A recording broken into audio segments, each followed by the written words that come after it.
नमस्कार दोस्तों। तो आज हमने किरातार्जुनीयम के प्रथम सर्ग को यहाँ लिया हुआ है और कल जो हमने वीडियो दी थी तो उसमें हमने किरातार्जुनीयम के कुछ महत्वपूर्ण पॉइंटों को पढ़ा था। और आज की वीडियो में हम आपको किरातार्जुनीयम के प्रथम सर्ग के, जो कि टीजीटी के सिलेबस में किरातार्जुनीयम का प्रथम सर्ग टीजीटी के सिलेबस के अनुसार है, और यहाँ पे हम उसमें उसके जो कुछ महत्वपूर्ण पॉइंट है प्रथम सर्ग में क्या है, ये सब हम आपको यहाँ पे बताने वाले हैं। तो दोस्तों वीडियो को पूरा देखिएगा, जिससे आपका एक भी प्रश्न छूटे ना, क्योंकि प्रश्न कहाँ से पूछ ले, आयोग किस तरह के प्रश्न पूछता है ये हम नहीं जान सकते हैं। तो हम अपनी तैयारी पूरी रखें और आगे जो प्रश्न आएगा उसे तो कर ही लेंगे, ठीक है। तो चलिए यहाँ पे किरातार्जुनीयम के प्रथम सर्ग से जो भी महत्वपूर्ण है उसे देख लेते हैं। तो किरातार्जुनीयम में वस्तु निर्देशात्मक मंगलाचरण किया गया है। तो यहाँ पे मंगलाचरण का यहाँ पे प्रयोग हुआ है, वस्तु निर्देशात्मक। किरातार्जुनीयम में किस तरह का मंगलाचरण है, तो वस्तु निर्देशात्मक मंगलाचरण है। दुर्योधन के प्रजा विषयक व्यवहार को जानने के लिए युधिष्ठिर ने वनेचर को नियुक्त किया था। यहाँ पे प्रश्न बनेगा कि दुर्योधन के प्रजा विषयक व्यवहार को जानने के लिए युधिष्ठिर ने किसे नियुक्त किया था, तो वनेचर को। वनेचर को उसने भेजा था, किसने? युधिष्ठिर ने भेजा था। युधिष्ठिर को प्रणाम करके उसने शत्रु द्वारा जीती गई पृथ्वी का वर्णन किया, ऐसा करते हुए कि रात मन खिन्न नहीं हुआ। शत्रुओं के नाश के लिए यत्न करने वाले युधिष्ठिर की आज्ञा पाकर वह एकांत में अपनी बात कहता है। चलिए आगे देखते हैं। वनेचर कहता है, ये प्रथम सर्ग का है, हम आपको बता रहे हैं। वनेचर कहता है कि सेवकों द्वारा गुप्तचर रूपी नेत्र वाले स्वामी को धोखा नहीं दिया जाना चाहिए। जो स्वामी को उचित सलाह न दे वह बुरा मित्र है, और जो स्वामी हितैषी मित्र की न सुने वह बुरा स्वामी है। यह आपके सूक्ति के रूप में पूछी जाती है। ये वाला लाइन आपका सूक्ति है, ये पूछा गया है। और आगे देखते हैं। राजाओं का चरित्र स्वभाव से ही कठिनाई से जानने योग्य होता है, यह भी आपका सूक्ति है। वनेचर जो कुछ जान पाया वह युधिष्ठिर का प्रभाव है। दुर्योधन अब जुए में जीती गई पृथ्वी को नीति से जीतना चाहता है। आगे है, युधिष्ठिर को जीतने के लिए दुर्योधन अपने गुणों से यश का विस्तार करता है। दुर्योधन अपने 6 शत्रुओं काम, क्रोध, मोह, लोभ, मोह, मद, मात्सर्य पर विजय प्राप्त कर लिया है। किसने? दुर्योधन ने कर लिया है। यह कौन बता रहा है? यह वनेचर बता रहा है। किससे? युधिष्ठिर से बता रहा है। चलिए आगे देखते हैं। दुर्योधन सेवकों से मित्र जैसा, मित्रों से भाइयों जैसा, और भाइयों से भाई बंधुओं को शासक मानकर व्यवहार करता है। इस तरह से दुर्योधन बदल गया है, यह बता रहा है। दुर्योधन का मधुर वचन दान के बिना नहीं होता। दान आदर सत्कार को छोड़कर नहीं होता, और विशेष आदर गुणों के अनुराग के बिना नहीं होता। यह भी आपकी सूक्ति वाली लाइन है। आगे है, जितेंद्रिय दुर्योधन अपना कर्तव्य मानकर धर्म विप्लव को दंड से रोकता है, अन्य कारण से नहीं। राजाओं के उपहार स्वरूप प्राप्त हाथियों के मदजल से दुर्योधन का आंगन गीलेपन को प्राप्त है। कुरु देश के निवासी कृषि के लिए वर्षा जल पर निर्भर नहीं रहते। कुरु प्रदेश की कृषि अदेव मात्रिक है, यह भी सूक्ति वाली लाइन है। दुर्योधन के कुबेर सदृश गुणों से द्रवित पृथ्वी स्वयं धन रूपी दुग्ध देती है। किसके सदृश? तो कुबेर सदृश गुणों से द्रवित पृथ्वी स्वयं धन रूपी दुग्ध देती है, मतलब इतना धन देती है। दुर्योधन के धनुर्धर लोग मान रूपी धन वाले, धन से सम्मानित और युद्ध में यश पाने वाले हैं। महिपाल लोग दुर्योधन के गुणों में अनुराग के कारण उसके आदेश को माला की भांति सिरोधार्य करते हैं। आगे है, दुर्योधन ने दुःशासन को युवराज नियुक्त किया है। दुःशासन को युवराज नियुक्त किया है। वनेचर प्रथम सर्ग के 25वें श्लोक तक का वक्ता है, और उसके चले जाने पर युधिष्ठिर द्रौपदी के आवास में प्रवेश करते हैं। तो यहाँ पे दोस्तों एक नोट करने वाली बात यह है कि वनेचर प्रथम सर्ग के 25 श्लोक तक वनेचर का ही यहाँ पे वनेचर ने ही बोला है, उससे अन्य कोई नहीं बोल रहा है वहाँ पे। तो सारा मतलब 25वें श्लोक तक वनेचर का ही यहाँ पे वक्ता के रूप में आपको वर्णन मिलेगा। उसके आगे अब द्रौपदी का यहाँ पे शुरू होगा। तो द्रौपदी का क्या है यहाँ पे देखते हैं। बुरी मनोव्यथाएं द्रौपदी को बोलने के लिए उद्यत करती हैं। द्रौपदी कहती हैं युधिष्ठिर ने मदस्रावी हाथी के समान पृथ्वी को माला की तरह अपने हाथ से त्याग दिया। यह कौन कह रही हैं? तो द्रौपदी कह रही हैं। सफल क्रोध वालों के वश में प्राणी स्वयं हो जाता है। यह भी आपकी सूक्ति है, यह भी ये दोनों आपका सूक्ति वाला लाइन है। वृकोदर जिसे भीम को क्या कहा गया है? वृकोदर। और धूल धूसरित होकर पैदल ही पर्वतों में घूमता है। यह भी सूक्ति वाली ही लाइन है आपकी। इंद्र के समान पराक्रमी अर्जुन ने उत्तर कुरु देश को जीतकर प्रचुर धन युधिष्ठिर को दिया था। वह अब वल्कल वस्त्र में संग्रह करता है। तो यहाँ पर आप देखेंगे कि यहाँ तक आपने प्रथम सर्ग का पढ़ा है। अब किरातार्जुनीयम की संक्षिप्त कथा यहाँ पे हम देख लेते हैं। ठीक है, किरातार्जुनीयम की संक्षिप्त कथा कि पहले सर्ग में क्या है, दूसरे सर्ग में क्या है, तीसरे सर्ग में क्या है, छोटा छोटा सा लाइन है बस। तो इसे हम पूरा जान लेंगे जिससे कि कोई भी क्वेश्चन हो तो वो छूटे ना, इसलिए इसको दे दिए हैं। चलिए देखते हैं। किरातार्जुनीयम में कौरवों पर विजय प्राप्त करने के लिए अर्जुन का हिमालय पर्वत पर जाकर तपस्या करना, किरात वेशधारी शिव से युद्ध और प्रसन्न हुए भगवान शिव से पाशुपात अस्त्र की प्राप्ति का वर्णन है। किरातार्जुनीयम ग्रंथ में इतना वर्णन आपको मिलेगा। ये पूरा वर्णन मतलब कि किया गया है कि वो हिमालय पर गए, अर्जुन हिमालय पर गए, वहाँ पे पाशुपात अस्त्र की प्राप्ति के लिए तपस्या की और वहाँ पे शिव आए। अब यहाँ पे देखते हैं पहले सर्ग में क्या है। तो पहले सर्ग में हस्तिनापुर भेजे गए वनेचर का द्वैत वन में आकर युधिष्ठिर से मिलना, दुर्योधन के शासन प्रबंध का वर्णन तथा युधिष्ठिर के लिए द्रौपदी का उत्तेजनापूर्ण कथन।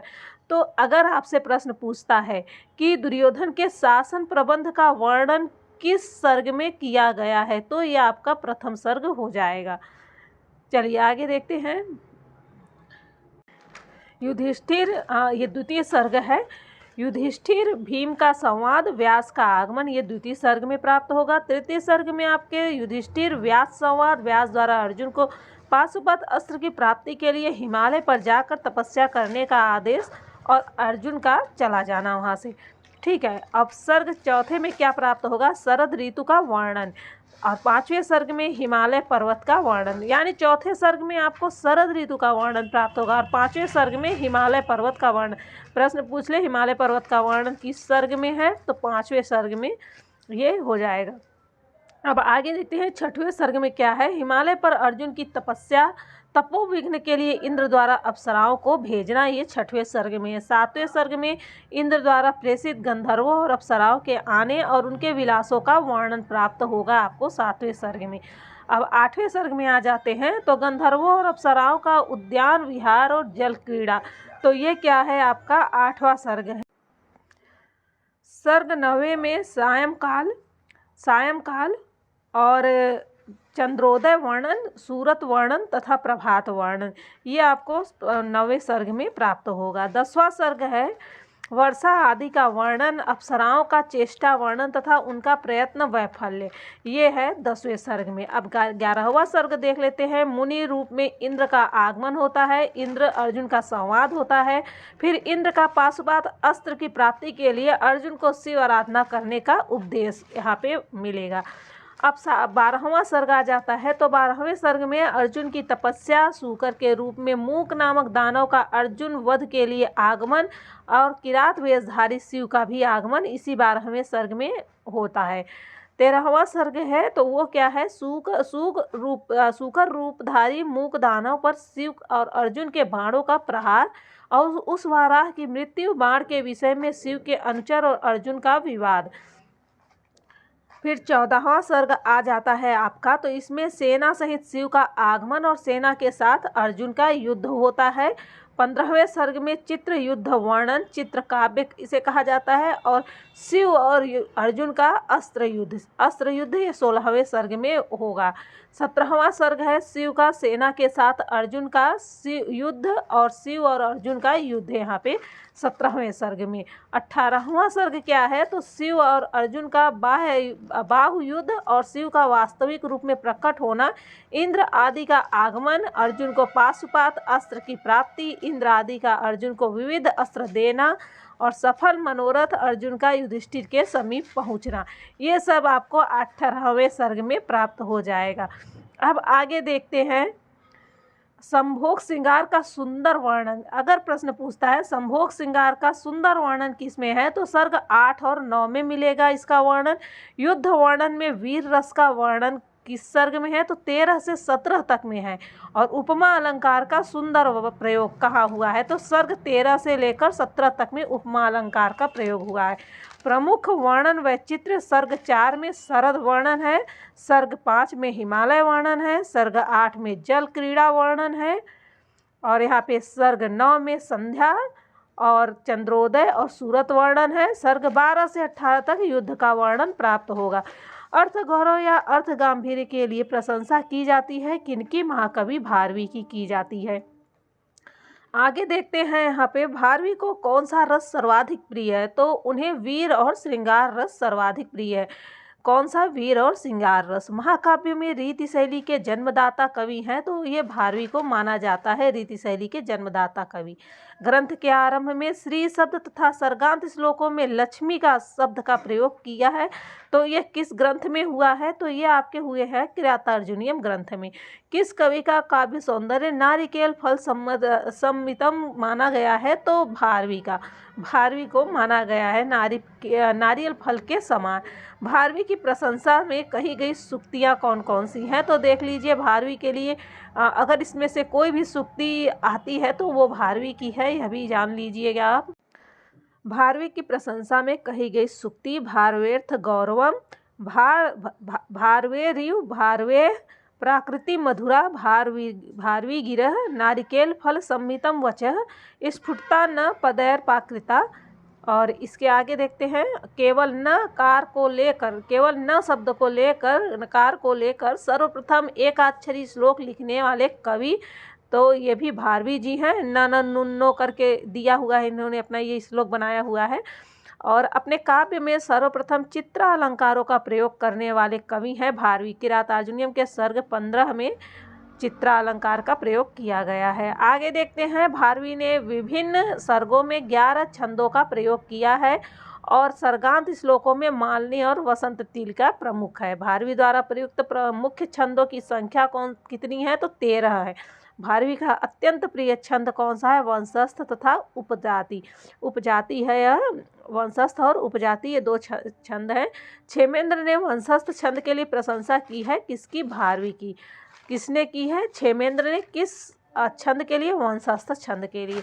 संस्कृत साहित्य में रीति काव्य परंपरा के जन्मदाता कौन है तो वे भारवी को माना जाता है। तो ये आपका प्रश्न बन सकता है कि संस्कृत साहित्य में रीति काव्य परंपरा के जन्मदाता किसे माना गया है, भारवी को माना गया है।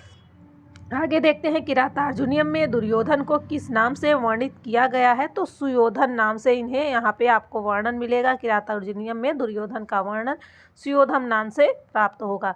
राजनीति परक महाकाव्य कहा गया है किरातार्जुनीयम को। शिव और अर्जुन पर आधारित महाकाव्य है किरातार्जुनीयम। किरातार्जुनीयम में एकाक्षर श्लोकों की संख्या कितनी है तो 7 है। महाकवि भारवी की मित्रता थी तो चालुक्य वंश राजा विष्णुवर्धन से थी। किससे, विष्णुवर्धन से थी। आगे देखते हैं भारवी के 3 पुत्र थे। इनके मध्य पुत्र मनोरथ के 4 पुत्र थे जिनमें एक पुत्र वीरदत्त था। इन्हीं वीरदत्त और गौरी के पुत्र कौन हुए थे तो दंडी हुए थे। महाकवि भारवी दंडी के प्रपितामह और दंडी भारवी के प्रपौत्र थे।